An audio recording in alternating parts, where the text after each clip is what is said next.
আন্তর্জাতিক যোগ দিবস উপলক্ষে বীরভূমের ইলাম বাজারে অনুষ্ঠিত হলো এক বর্ণাঢ্য সর্বভারতীয় সাংস্কৃতিক প্রতিযোগিতা। জয়দেব গ্রিন স্টার কালচারাল সোসাইটির উদ্যোগে এবং শিল্পচক্র সঙ্গীত পরিষদের পরিচালনায় ইলামবাজার বি.কে. রায় স্মৃতি বালিকা বিদ্যালয়ে আয়োজিত এই অনুষ্ঠান ঘিরে দিনভর উৎসবের আবহ তৈরি হয়। প্রতিযোগিতায় নৃত্য, সঙ্গীত, অঙ্কন, হাতের লেখা সহ বিভিন্ন বিভাগে অংশ নেয় রাজ্যের বিভিন্ন প্রান্ত থেকে আসা প্রায় 500 থেকে 550 জন প্রতিযোগী। নৃত্য বিভাগে লোকনৃত্য, পুরুলিয়া ছৌ সহ বিভিন্ন পরিবেশনা দর্শকদের মুগ্ধ করে। সঙ্গীতের সুরে মুখর হয়ে ওঠে বিদ্যালয় প্রাঙ্গণ। পাশাপাশি ক্ষুদে প্রতিযোগীদের অঙ্কন ও সুন্দর হাতের লেখার প্রদর্শনীও প্রশংসা কুড়ায়।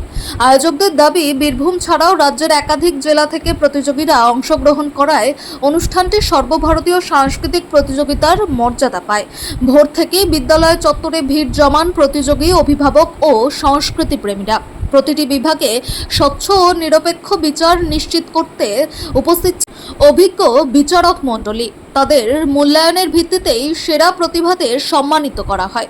আয়োজকদের মতে এই উদ্যোগ কেবল আন্তর্জাতিক যোগ দিবসের তাৎপর্যই তুলে ধরেনি, বরং গ্রামীণ ও শহরের প্রতিভাবান ছাত্রছাত্রীদের একই মঞ্চে এনে সুস্থ সাংস্কৃতিক চর্চার এক উজ্জ্বল দৃষ্টান্ত স্থাপন করেছে।